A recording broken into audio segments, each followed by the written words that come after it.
On va parler de quelque chose qui est quand même assez hallucinant. Tartuffe vit aussi au pays du numérique et vous allez voir en ce qui concerne l'anonymat. Sud Radio Berkov dans tous ses états. Oui, Zorro, mais Zorro c'est un pseudonyme. Hein. On n'a jamais su qui était vraiment Zorro. Eh bien, en ce moment, vous savez, il y a cette polémique qui ressurgit d'ailleurs pratiquement tous les ans ou tous les 5 ans sur l'anonymat en ligne, l'anonymat online comme on dit, et il y a des gens qui disent, oui, vous comprenez, sur les réseaux sociaux, Twitter et compagnie et autres, on dit n'importe quoi, on écrit n'importe quoi, et sous couvert de l'anonymat, des gens se permettent effectivement n'importe quoi, et aussi le pire, il faut le dire. Alors, il y a là le député de la Renaissance, Paul Midi, notamment, sonne la mobilisation contre le sentiment d'impunité sur les réseaux sociaux et appelle à lier les comptes des internautes sur les plateformes à une identité vérifiée. Voilà.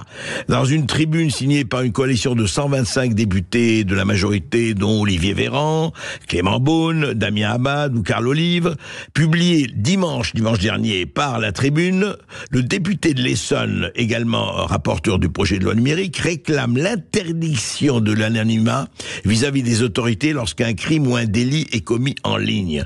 Pour ce faire, l'élu propose que chaque compte sur les plateformes soit lié à une identité numérique vérifiée, inaccessible par le réseau social, mais accessible aux autorités, le cas échéant.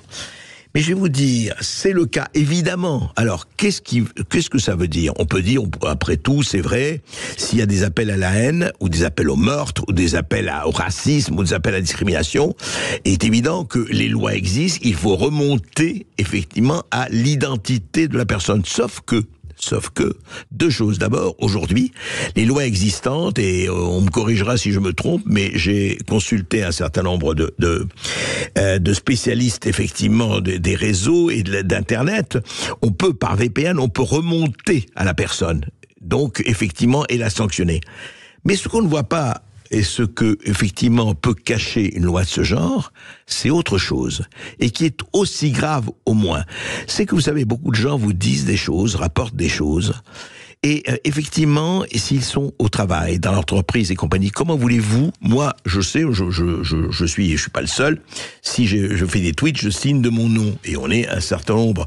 Mais des gens qui sont, par exemple, dans une entreprise, ou qui sont dans un ministère, ou qui sont dans une institution, etc., et qui ont envie de dire des choses. Mais évidemment, s'ils donnent leur nom, mais ils sont immédiatement blackboulés. Ils sont immédiatement marginalisés, mis au rencard, mis effectivement au placard, au moins. Donc attention.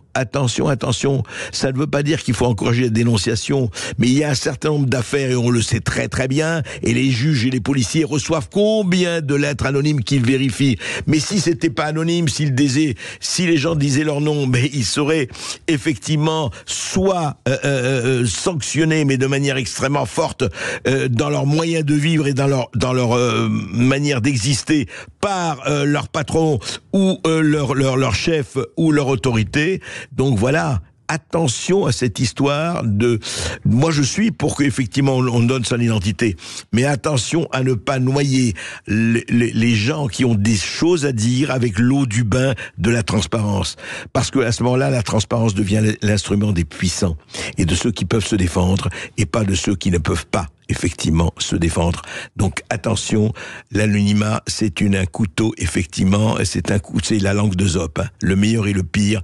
Mais moi personnellement, je le dis, je crois qu'il faut sauvegarder l'anonymat, quitte encore une fois, et on a les moyens aujourd'hui technologiques de ceux qui émettent des messages de haine, on remonte à eux et on les sanctionne évidemment.